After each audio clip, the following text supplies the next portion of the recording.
You think?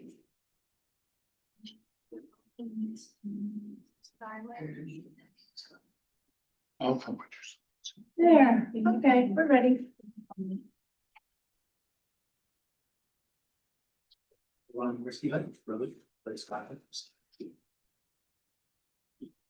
He was here.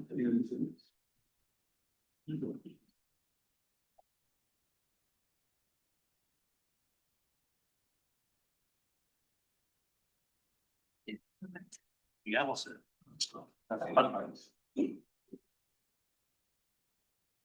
Welcome to the UTRCA's June meeting. Unfortunately, Dean has farming issues to deal with, so I'm going to be chairing today's meeting. As a reminder, Emily Chandler is serving as our meeting host.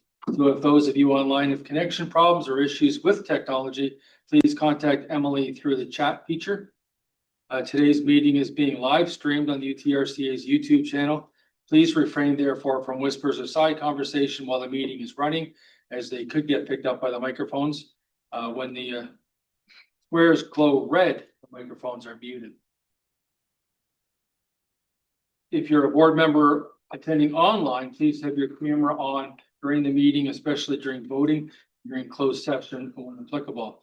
So we have regrets today from Dean, and I noticed that George Way's not here, and at this point, Skylar Frank's not here as well. She's not on that screen. And online, we have Peter, Scotty, Harj, and Tom. Yeah. So we'll start with the territorial acknowledgement. We will begin by acknowledging that the land on which we are gathering is the traditional land of the Attawandaron, Anishinaabe, Haudenosaunee, and Lunapoek peoples, who have longstanding relationships to the land, water, and region of southwestern Ontario. The local First Nation communities of this area include Chippewas of the Thames First Nation, Oneida Nation of the Thames, Munsee Delaware Nation, and Delaware Nation of Moravian Town. In the region, there are 11 First Nation communities and a growing Indigenous urban population. We value the significant historical and contemporary contributions of local and regional First Nations and all the peoples of Turtle Island, North America.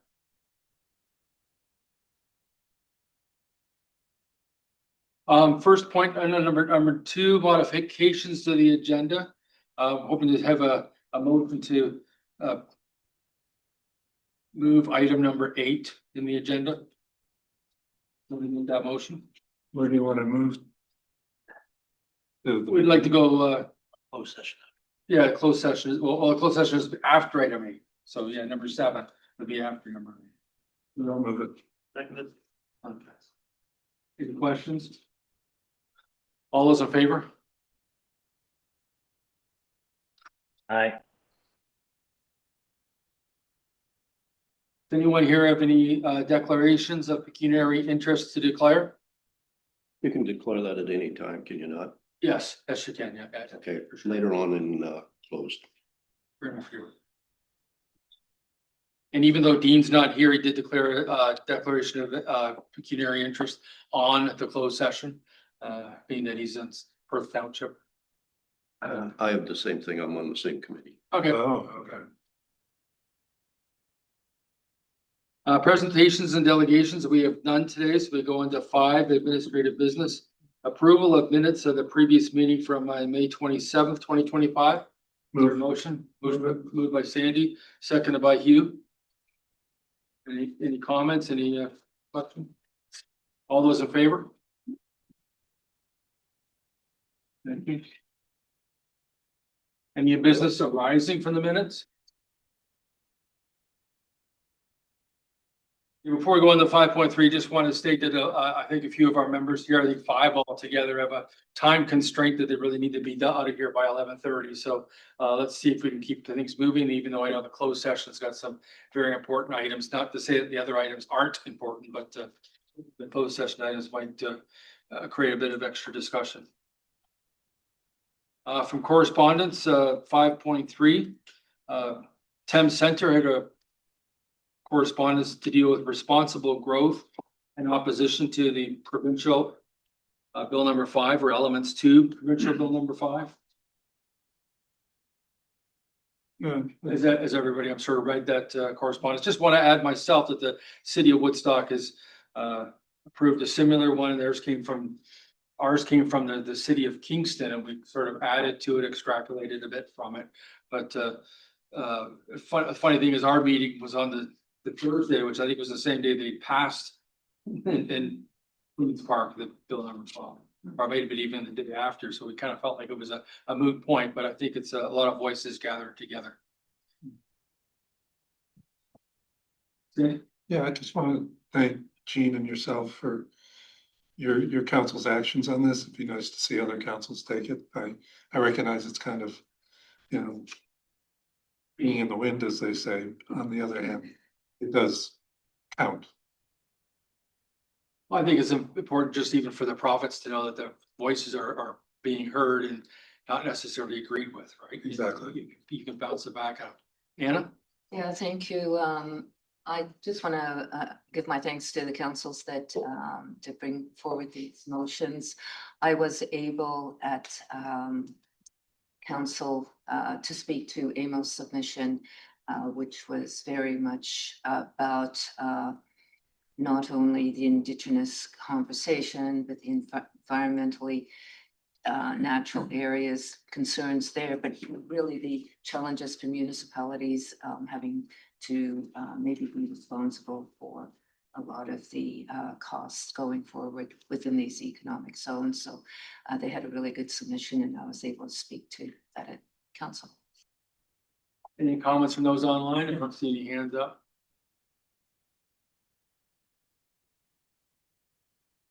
I'll move that the correspondence be received as a. The seconder?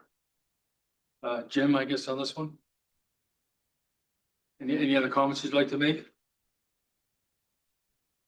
One thing too, the province can sort of use their big paintbrush to be able to create a bill 5.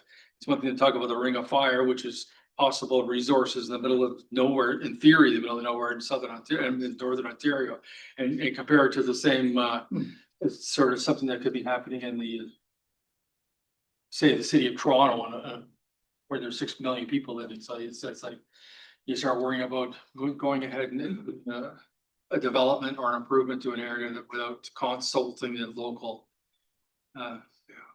region first.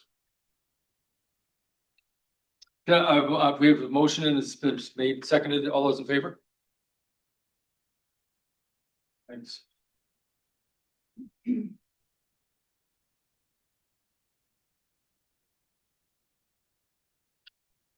Number 6, reports for consideration. 6.1, the City of London and the budget update. We have a mover for a motion by Peter Cuddy. If Peter would like to read the motion, and then we'll ask for a seconder for it before we discuss it. Thank you, Chair. Bear with me.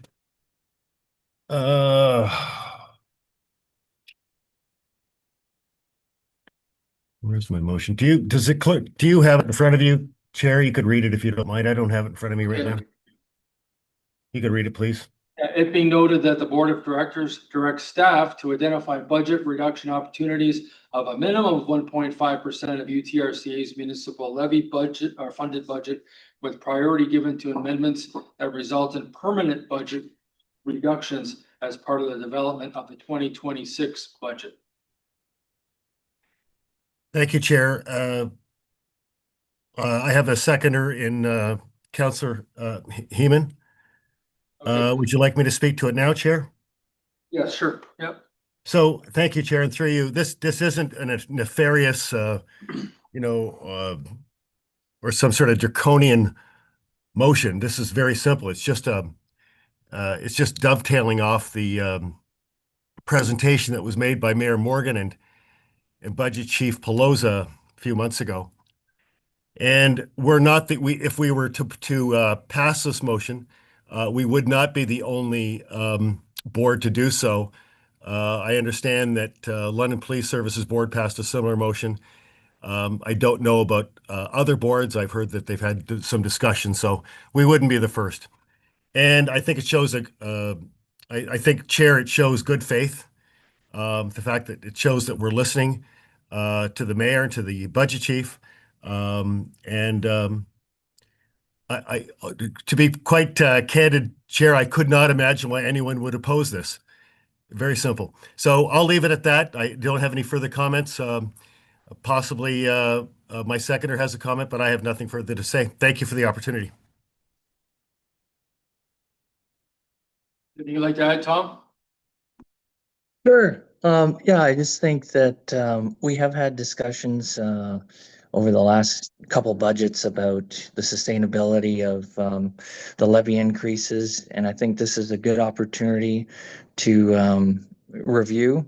And I think that there has been discussions that the levy is at a place due to the recent increases that we should have a sustainable funding model.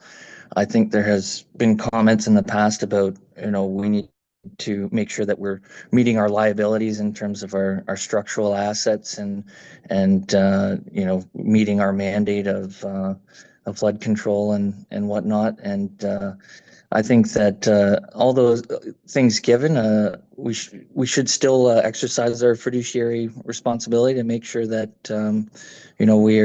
we're being precise in what we're asking from our member councils, and I think this is a good opportunity to do so. And I look to the budget chair for their insight into where they anticipate that levy coming down in the next year. And I know we have a lot of time to look at these things and to massage them, but I don't think it's a bad idea to look at both sides of the balance sheet when it comes to doing that exercise. Yeah, Brian, go ahead. Sorry, I just asked if there's any staff want to have any input on their report. Later. I think specifically there's so much background on this and what exactly do they mean by the 1.5%, just as a backgrounder to everyone on the board to be able to understand, because of course we got category 1, 2, and 3, and there's really category 1, and we're looking at the levies and stuff like that to be able to determine exactly what the city of London is asking or requesting of us versus what in reality it looks like for our budget. If Christine, if you've got an answer to that, that'd be. Sure. If we're looking at our total category 1 spend in 2025, so that would be the levy funded budget, that's just shy of $23 million. So 1.5% coming off of that spend is $345,000. London's percentage, London's part, that 304,000 would be $220,000 of savings that we would have to find in the budget from 2025's number. But we still have to create our 2026 spending budget plan. So is it 1.5% of 2025, or is it 1.5% less than what we think 2026 will be? That's a bit tricky. If we look at strict, and that's $220,000 of mixed general levy and special benefiting levy for the structures, which is harder to reduce, right? The special benefiting portion. If we looked at the category 1 programs that don't include the special benefiting, the 1.5% to the city would be about $75,000 cost reduction. But at the moment, I'm looking at an increase for 2026 in total levy, general distribution levy, of certainly less than the 6.9 that the city approved. I can't say how far we can get that down, but we're still working on it. And I also wanted to mention that while our levy increase for 2025 was high, double digits, it was, The increase in levy for the general distribution for the city of London in 2021 was 1%. And in 2022, it was 2%. In 2023, it was 6%. So we have historically had a number of years of very suppressed levy. And while we've had to catch up and all the extra initiatives in 2024 for the province, everyone did pay more in 2025, but we are trying everything we can to moderate that. It will not be double digits, not on the general levy. Capital spending, structure spending is another beast entirely because our structures are getting older, need repair, so it's somewhere couple $100,000 we're talking, depending on how you're gonna measure it. If we were to find 1.5% reduction for a levy for the city of London, would that not result in 1.5 reduction for everybody? Yes, it would have to. The percentages? Yeah, that's Understand. $350,000 reduction in spending. The impact numbers have come back that London's assessment is not going up, it's staying relatively the same. Yeah, that's worth about $1,000. Yeah. Not significant, but it did fall. Andy? Yeah, I'm not gonna support this motion. I think it's really clear from the mayor and the budget chief's presentation what the expectation is. So I think Christine and her staff are working in that direction anyway. So this is, I think at this time, while we're still working on the budget, not necessary. Because, yeah, I mean, I'm reading the note that Christine wrote to us. It says, you know, the mayor supported our approach to prioritizing spending within budget rather than accelerating spending to fulfill recommendations of the service level review. So that plus, I think we're very different, unfortunately, than other civic departments because the mix, there's, you know, our capital expenses come out as operating expenses at the city, and it's split between levy and water rates. And there's still ongoing discussions about how that's allocated. So there may be a shift from the City of London tax levy to the City of London water levy, which tends to attract less attention, being honest. So, you know, I think, Peter, you know, we're pretty clear as a board that we don't want to spend money unnecessarily. Christine has told us it's, you know, she's looking to get her budget in, you know, when we see it in the fall, below what the city had already approved in its multi-year budget. So I'm pretty confident that without this motion, we're going to get to the place where the city is hoping to get. And particularly after last infrastructure committee, they approved the WECI funding projects, you know, which frankly, the city could have said no if they really didn't want to. So I don't think we need this motion at the time. I think it was adequate that we got the mayor and the budget chief here to tell us what the expectation is and let staff do its work. And frankly, if we're not happy with the work that comes back in the preliminary budget, we can change it. That's our power. Well, again, I think this is not necessary at this point in time. It's well-meaning, of course, but I don't think it's necessary at this time. Thank you, Mr. Chair. Yeah, a couple of weeks ago, Chair Dean and myself did meet with the mayor again just a couple of weeks ago. And really it was status quo or an update as to sort of from what he had said to us with Elizabeth Plosa here. Nothing that sort of changed. If there was any other additional good news for us or additional bad news for us as far as making this work a little bit harder on finding dollars for sure. Thank you, Vice Chair. Yeah, I won't be supporting this either, just from the simple fact that I don't know what it means. And I don't know what the outcome is of that because we don't know what 1.5% on the municipal levy on the budget is. Is it this year? Is it next year's? And again, with the complication how London allocates their items, Really, I think, and I agree with Sandy that, I know I heard loud and clear from the mayor when he was here, the budget chief. I really appreciate, I think we all do from a municipal level of getting that comments in early so it can be considered. And I would say that I think this is just a little bit premature because we don't have that impact yet of what that budget even looks like. Once we have that there, there's always options to make changes to the budget.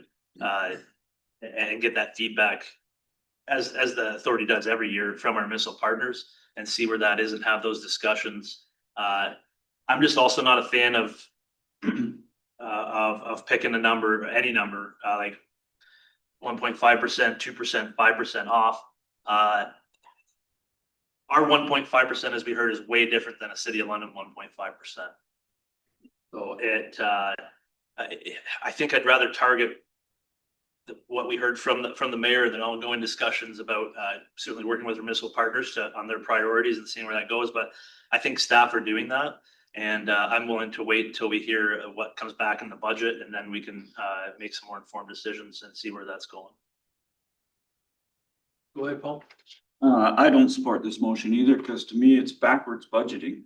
And the levy is determined by separating or by subtracting our expected revenues, which in our case is primarily grants and user fees, from our expected expenditures, which is the money we need to spend to deliver programs and services, and as well as maintain and manage our assets.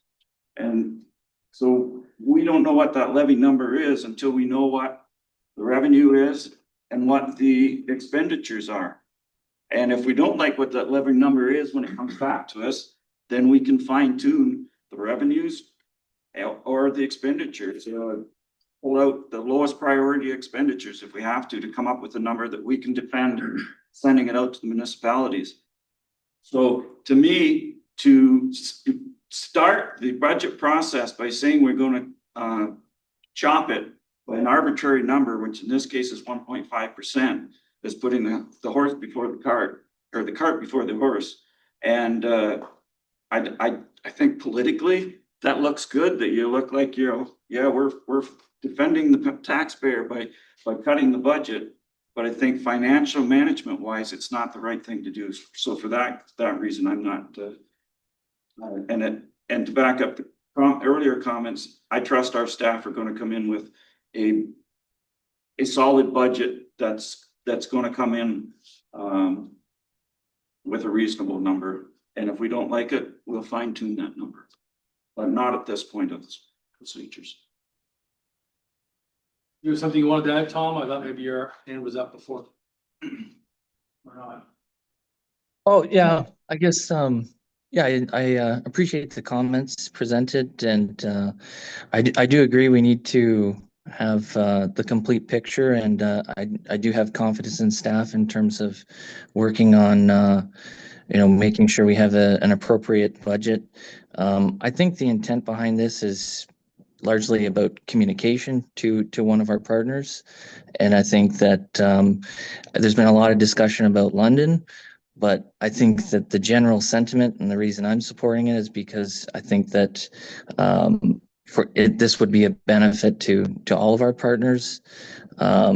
Recently, Western Ontario Wardens Caucus did a survey in response to tariffs and industry impacts, and one of the largest responses in terms of what would be a desirable outcome from municipalities was tax stabilization.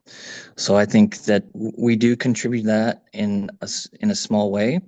And I'm happy that I think we're all on the same page with respect to being cognizant of pocketbook issues as it pertains to our budget. But I think if we pass this would give a positive signal to one of our partners, and if not all our partners.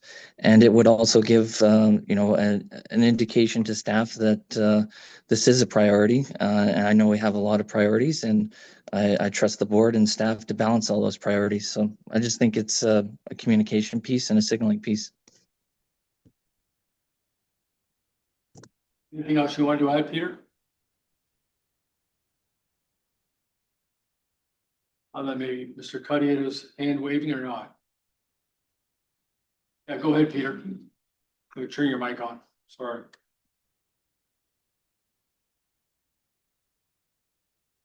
Thank you. Thank you, Chair, and through you. And I won't repeat what Tom just said because he said it very well. And, again, there's nothing nefarious. There's nothing, sinister behind any of this. It's just a simple motion that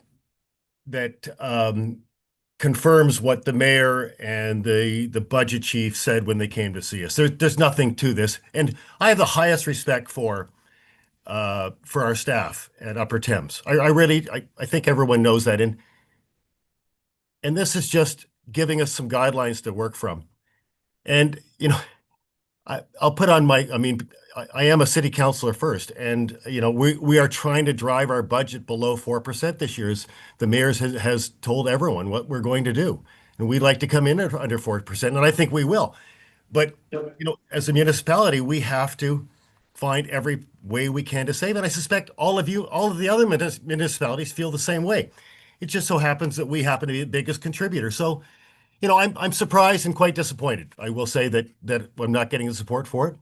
But it is what it is. I will, Chair, ask for recorded vote, though. Thank you. Thanks, Peter. Hannah, you wanted that? Yeah, thank you. I appreciate the councillors coming forward, trying to find savings, but I find it very difficult not knowing the numbers right now and making a decision. I agree totally. It's the horse behind the cart. It's just, I'd rather see the process unfold. I heard from the seconder that it is a communication piece. Wondering, I can bring forward a motion to receive and pass the information to the budget process. There's a motion. Okay. Let's do it. Well, I'll just end up saying that I won't be supporting the motion. Jim? Thank you. First, Tom. I guess you've heard me before talk about costs and bringing the price down. However, only going through 2 rounds of budgets, so those 2 years I've been involved, and they've been probably in excess of 13%.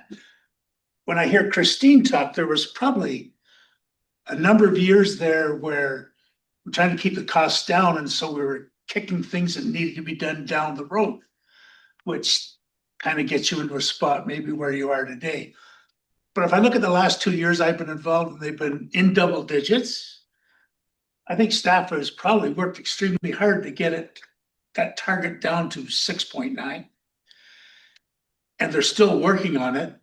So I'm more than willing to wait to see what that budget comes in at, although I do respect what Councillor Cuddy and Mr. Heeman has said. So, I'm kind of on the fence, but I do believe we need to get a little more information for our own budget. And I think we've met the targets, or we're striving to meet the targets that London wanted. I guess one thing to be said, if you're doing your best for the numbers and the numbers still come up to, for example, 7%, but you can still sort of get out the scissors and cut it down to 6%. Have you actually reduced it by 1%, or you're still above the number? It's very difficult to try to ascertain the exact answer to that based on what you need to do, as you say, Jim, versus what is budgeted to do. So I guess we're ready for the motion then. If Michelle can do the roll call. Jean Coles? No. Jim Craigmile? Opposed. Peter Cuddy? Peter? Yes. Tom Heeman? Yes. Anna Hopkins? No. Sandy Levin? No. Skylar Frank? No. Hugh McDermott? Yes. Paul Mitchell? No. Harj Najjar? No. Brian Petrie? No. Scotty Zaire? No. And Mark Schadenberg. No. The motion fails. Yes, I'd like to bring a motion to receive the information.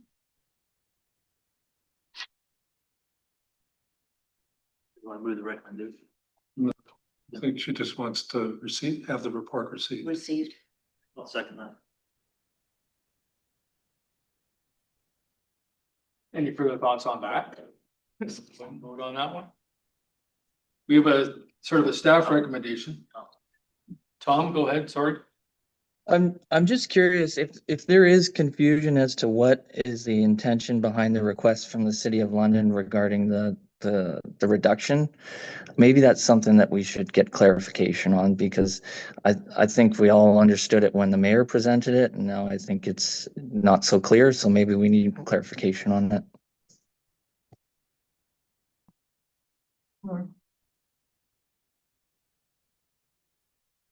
I guess my thought to that, Christine, would be is if we would have voted for the original motion, would we have been forced to find 1.5% reduction from a hypothetical number? Or are we just really forcing ourselves to do some sort of reduction from some sort of a number the City of London doesn't know? No, the city has approved in their budget process, the submission that we gave them 2 years ago for a 4-year budget. So that's the figure that they're trying to reduce. So we know what that figure is, $6.888 million.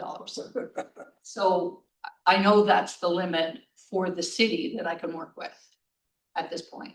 But we're meeting with the city staff on the 9th of July in the afternoon to discuss levy issues and projects and process with just the finance staff. So we can certainly confirm that that 6,888 is the number that they're expecting, or that they would like to have the one off of. So. Let staff do their thing. It's just to receive, so it's. Yeah. There's no other comments or questions. We can vote on this one then. So it's to receive for information. All those in favor? Motion is to receive and file. All of them, that's receive and file. All those in favor? And against? That one passed. So we're gonna skip over number 7. I know Skylar throwing his slide, she didn't realize we're skipping over the closed session and going into 8, and then coming back to the closed session. 8.1 administration and enforcement for section 28. We have a Move that be received. Second that. okay. Any comments on section 28 question? Yeah, Mark, Go ahead. I did learn something in back and forth with Jenna on this, and I thought it would be useful that Jenna would share with staff. When I looked at the number of site clearances, I thought, gee, that must be a really simple process. We'll do to make it even simpler, but Jenna explained to me it's not always that straightforward. So perhaps, Jenna, if you could share what I learned from you. Sure, you Chair. So one of the reasons we include clearances in this report is because staff really want to highlight that number for a few reasons. Occasionally, we'll have regulated properties where just a corner of the property is regulated. So if someone will come forward to us because their property is regulated, and they're proposing something that doesn't require a permit, only a corner of their property is regulated. And so in that case, it's a very simple and straightforward clearance. You don't need anything from us. But a lot of times people are coming forward and they're proposing development within hazard lands.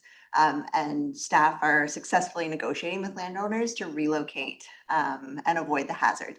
And in that case, they then don't need a permit. So it tends to be a fair amount of back and forth. And there can be a lot of work behind a clearance. So the ultimate outcome is a clearance gets issued, but not before there's a significant amount of staff time and effort and back and forth with the landowners. And our staff to negotiate that and avoid hazards and relocate development. So that is a number that staff often want me to highlight to say this is a good news story.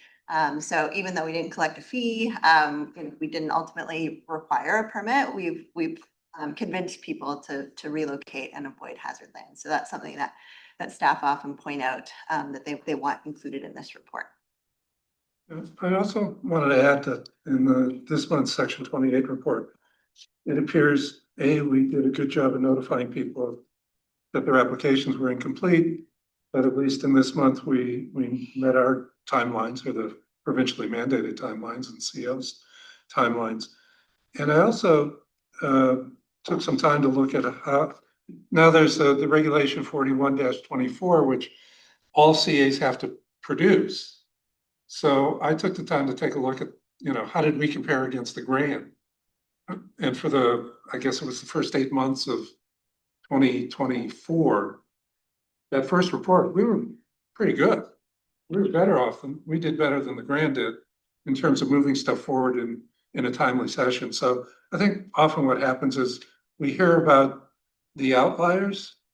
And we also, I think, need to remember that approvals don't necessarily lead automatically to starts.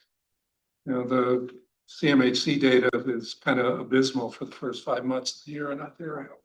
And that was even reflected in the provincial budget. So, yeah, can we do better? Yeah.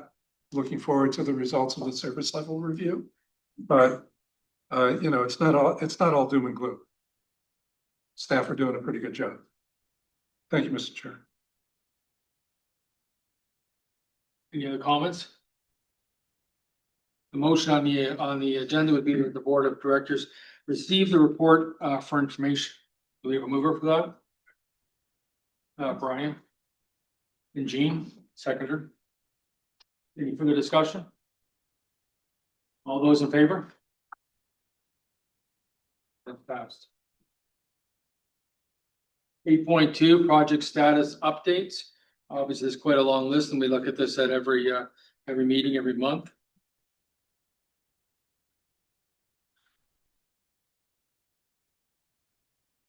Any questions or any comments from this? I'll go ahead, Sandy. Yeah, just wondering about, will we hear in the verbal update something about the hazard map being consultation? I don't know if that's a public item or it reflects what's the verbal update in our agenda later.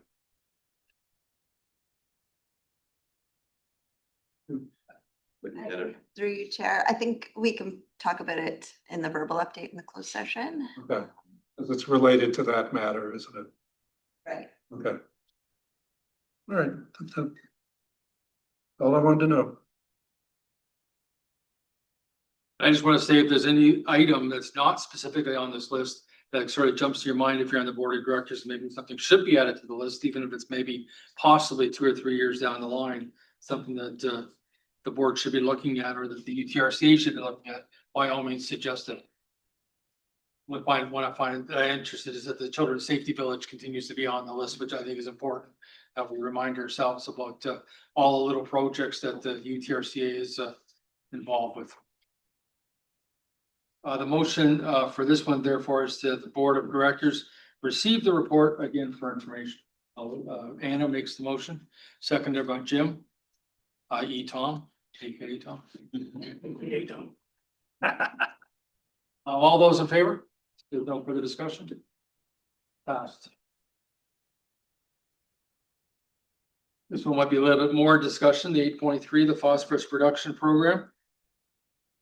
Good to see that there's a nice update on the program. The tables in the report show both the number of applicants and acres participating, and some of the information, of course, Zora, Temp Center, Perth South, and West Perth.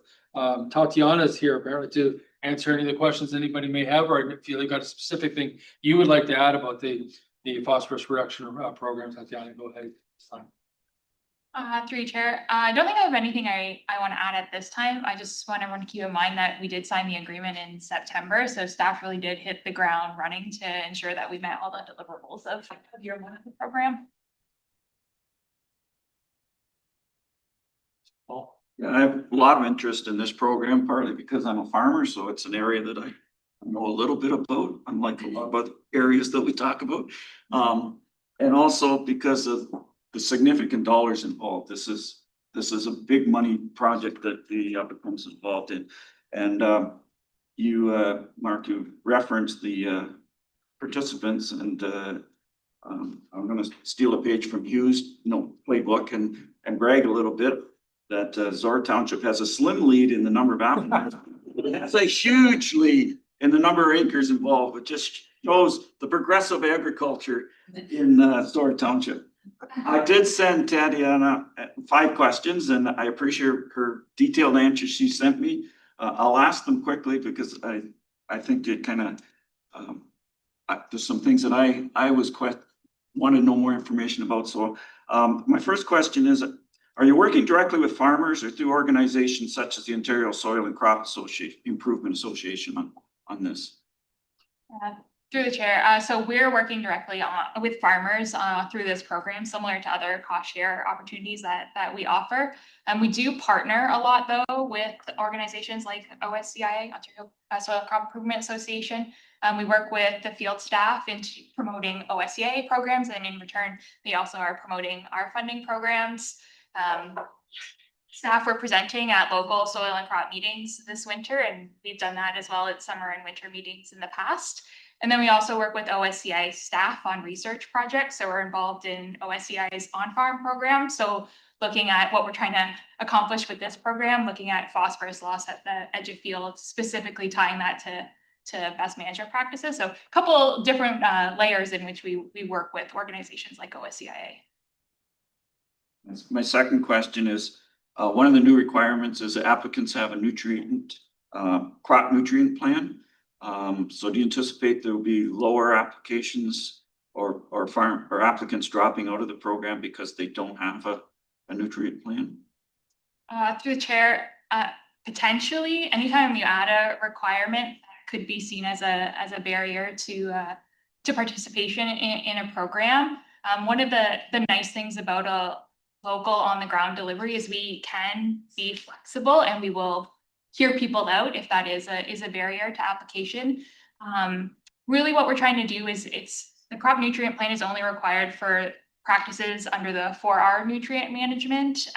So really we're looking at opportunities to implement a tool for decision making. So any organization that is promoting 4Rs is already promoting that you have regular soil tests, that you have a plan for nutrient application. So we're really just looking at a way to implement that. And then the development of the crop nutrient plan itself is eligible for funding. So we didn't want to lose sight that we've added a requirement. So we are funding it through the program as well. My third question is, do you know the total number of dollars granted to farmers so far in the program? So in year 1, it was $1.3 million. So significant.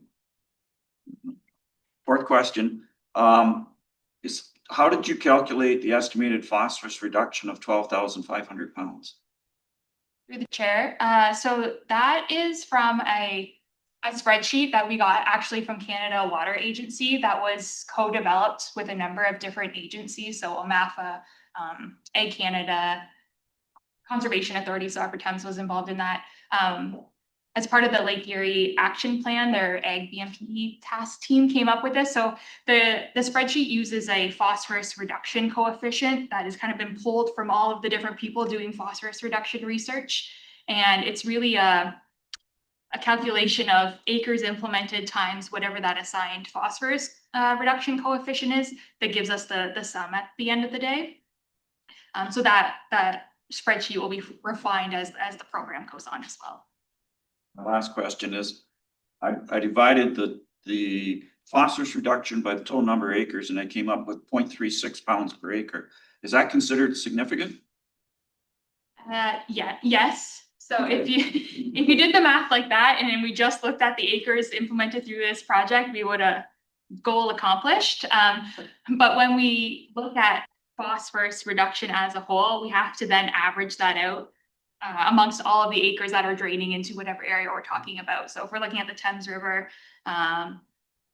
Upper Thames, or the Lake Erie Basin as a whole, that phosphorus reduction number gets averaged out amongst all of those acres. So it actually is a pretty small number when you look at it that way. But just keeping in mind that that's only the calculation done for the numbers that were implemented through this project. It doesn't take into account all the other stewardship work that's going on that we're delivering programs through or that farmers are doing on their own. Really that spreadsheet is meant as like a first step in which we can calculate phosphorus loss, which is pretty nice. And the first time we're consistently using an approach to calculate phosphorus reduction. Sometimes the simple math is accurate, sometimes it leads to more complicated math, so that's why I asked the question. And thanks for letting me go over my quota on questions. Go ahead, Jim. Yes, I had one question. Do you have to be a Upper Thames member municipality of category 3 to be able to participate in the program? Through the chair, that would be a question for Tracy. So I'm not sure if we can circle back. Because I'm, or You do. you think it, You do. so I'm just trying to, because I also represent Perth South, which is an agricultural community.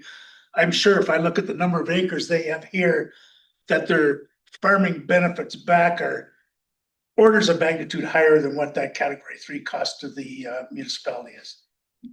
I would assume.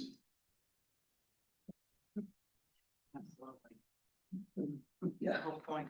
Go ahead, Sandy. Kind of what I wanted to say is that it's, I'm thrilled to see as much take up from Perth South and Perth West and Perth East.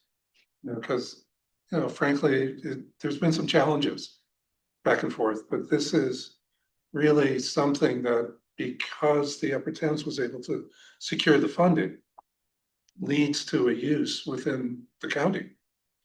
And it seems to be popular, and because it's helpful. So, I mean, it's all part of category 1, 2, 1 and 3 for that matter. I mean, yes, it's category 3 money, but category 1 is helping to pay for it. And category 1 is also helped because we get to apply some of that category 1, which reduces the levy. So overall, I think this is a win-win. It's great to see this. So thank you for the work that you're doing. Any other further comments? The motion would be that the Board of Directors receive the Upper Thames Phosphorus Reduction Program Update Report for information. Paul Mitchell, make the motion.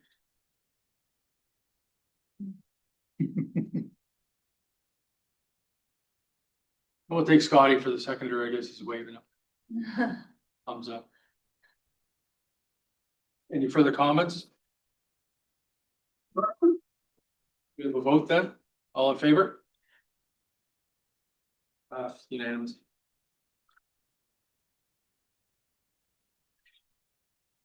Planning and regulation policies update that the Board of Directors received the report for information as 8.4. That would be the suggested motion. Sure, I'll move it, and I'd like to just make a comment. Yeah, no, I'm just trying to get my own computer up to 8.4. I'll second that. Go ahead, Sandy. Are you making the motion too, Sandy? Yeah. Okay. I think what's really important to read into this is the second page, where we're working with the London Development Institute and the City of London on this policy, and that it's good to see. Sometimes I think not all the members of London Council don't know about what's going on that are the good things, and the cooperation doesn't always move smoothly, but having working groups makes a lot of sense. So I'm glad staff are working collaboratively with both the industry and the large municipality. Maybe it's time for a direct update to the London's Planning and Environment Committee, but I leave that up to the chair and staff to decide. You used the term win-win before, and it certainly is that. They need us, we need them, kind of a scenario. Paul? Yeah, my question, and when I read this, was the concern of the amount of time that this was taking up of our staff. So the question I sent to Jenna, and I appreciate the response you sent me, was, is the work to develop these policies and procedures being done by people who normally process permit applications? Or is this being done by some of the additional staff hired to meet the province's legislative deadlines? Mhm. And she gave me an excellent answer, who's actually doing the work, so share that with. Sure, through the chair. So a couple of years ago, we shifted one of our regulations officers into kind of a resource specialist position, recognizing sort of the age of our policy manual and the need for an update. And this was before the legislative changes sort of requiring updates to our policy document. So it was sort of a recognition of that, as well as a recognition that We'd really grown significantly as a staff. We needed some more resources in terms of training materials and guidance materials just for new staff that were coming on board. And we were also wanting to do a lot more engagement with our municipalities and the public. So creating some more materials, some guidance materials and outreach materials for those sectors as well. Was something that was targeted for this position. So that individual still provides support to regulation staff, is still handling permit files occasionally, and has been backfilling in times of staff turnover as well. But the primary focus for this individual has been developing the policy document. So definitely understanding that it's from 2006 with only a minor update that happened in 2017. It's something that we really needed to prioritize. It's something that had been started by staff and different sections had been written many times over the years, but we really haven't had the staff time and resources to dedicate to updating that document. So we do have a dedicated staff member that's working on those policies. Certainly the legislative changes, the new regulation has really prompted the need to get this finished. So it's sort of further incentivized our need to do this. But we do have dedicated staff time for this. We have sort of a small policy team that includes myself and Joe that meet regularly with this staff member to review the policy updates. And then we're getting input from other staff members as well, depending on the kind of section that we're working through. So the flood management section had a lot of input from our flood modeling engineers. Our ecology group provided input into the wetland management policies. So we're kind of pulling other staff in to certain sections as needed, as we're kind of working with our working groups and consulting with the industry and the City of London as well.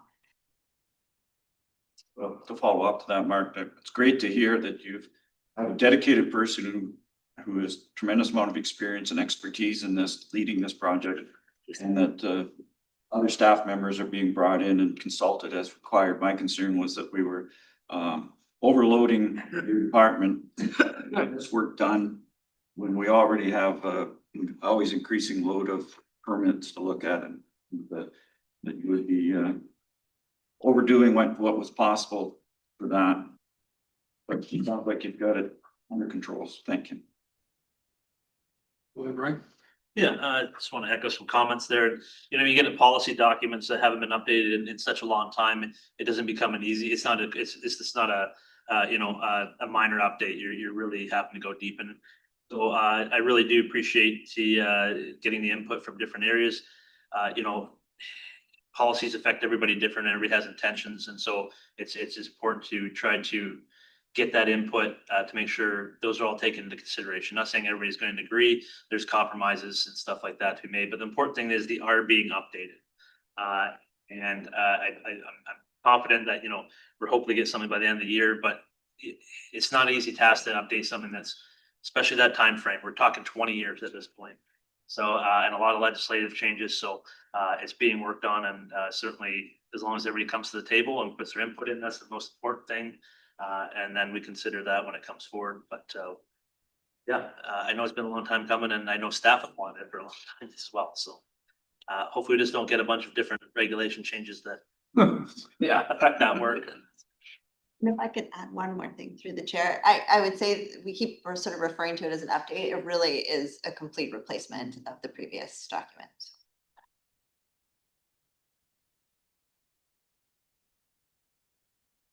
The report talks about constructive cooperation, or whatever the wording was in it. You get that also from all the other cities and counties. Of course, County of Oxford is quite a large planning department as well. You get same kind of cooperation as far as that movement goes. Yeah, so through you, Mark, I think it's been challenging to sort of meet monthly with the development industry as well as the City of London, and also try and consult with our other municipalities too. So Erin Dolmage, who's been the communications person on our hazard mapping updates, has put a great communications plan together in terms of engaging our other municipalities as well. And it's so we do have a plan, but we haven't yet engaged them yet in the policy document. So we are intending to do that. But it's just sort of a question of how much they want to get involved in actual development of the policies versus consultation once we have the draft completed. So we will be going through a consultation process once the draft is completed, and we'll be engaging all of our municipalities at that point. We are intending to reach out at this point in time as well. And as I said, we've got a communications plan together to do that. But it is hard to be kind of writing the document and also gathering feedback and input on the policies from all 17 of our member municipalities at the same time, as well as the development industry, and keep the process moving. So it has been kind of tricky to navigate. We certainly want to engage our other municipalities, and we have a plan to do it. But it's just sort of juggling all of that input in this development stage versus consulting with them once we've got a solid working draft together. I think I asked for the motion a little prematurely, but Sandy made it, Brian seconded that the board of directors receive this report for information for 8.4 on our agenda. Any other comments? We do a vote then, all those in favor?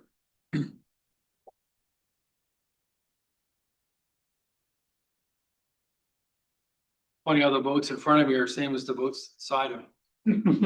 Or which one to look at. Straight ahead. 8.5, the Thames River Current, the June edition of the Thames River Current. Always have all your people look at the newsletter every month, subscribe to it, as they say. Do we have a motion on this one? Move receipt. From Sandy, seconded by Hugh. Any comments, anything that you saw in the newsletter this month that maybe be an extra point made of it? Always a good report, accompanied by photos. I like the part where you can read more and click on it and you actually read more information on certain things. There've been lots of activities and whatnot going on with the Upper Thames River Conservation Authority, that's for sure. There's no snow in it, that's good. Yeah. So the board of directors received this report for information. I think Sandy made the motion, seconded by you. Any other comments? All those in favor? We just saw Tom's smiley face from his high school picture. We're assuming Tom's a voting face. So now we back up to our closed session. I'll move that we. Motion made by Brian, seconded by Paul Mitchell. You want to fill up your coffee or grab an extra piece of cake or something too so quickly now? You just gotta vote. All those in favor of going to the closed? You know, prepare the recorder for it, prepare the staff or the audience for it as well. Here.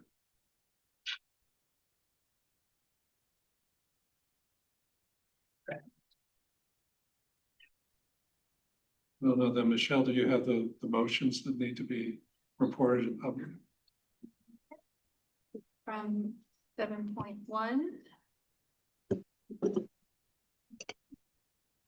Nope, 7.2, I apologize. Oh, we're just getting back, sorry. So you're okay if I hit go live again? Mark's got it as well. Mark wants to read it.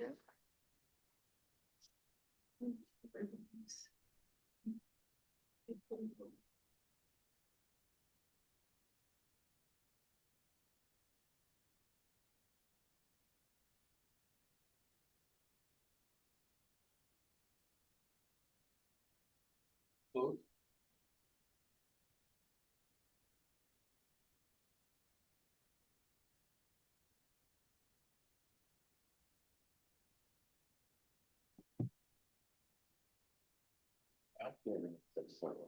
Okay. Back on live. Yes. Okay, 7.1, pending disposition of land. The board provided direction to staff in regard to UTRCA land disposition options. 7.2, litigation affecting the authority. The board of directors receives the report for information. And then 7.3, municipal freedom of information. the board received a verbal update on, No, we- didn't do that one, so Okay. disregard. that. Michelle's got a. Yes. Just on 7.3. With the designated head of MPIPA not present at the meeting, item 7.3 was not provided. Okay, You need somebody to move on. want me to move that motion? 7.3. Andy will move it. Seconded by Jim. Donald? All in Just a- favor?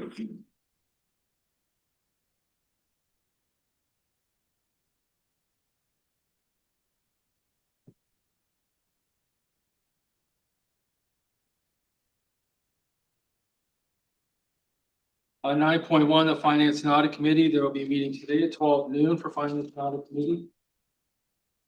Harsh, you can stay. You good? Harsh? Good. Then we have quorum. The hearing, 9.2, the hearing committee met following the May meeting to approve minutes, but no other business was actually discussed at that meeting. Notice of motion for the next meeting. The next meeting will be what date, Michelle? August. Yes, the next Yeah. date is August 25th or 26th. August 26th is the next meeting? All right. Yeah, unless the chair calls a special meeting. For chair's comments, I don't really have any. Any members' comments?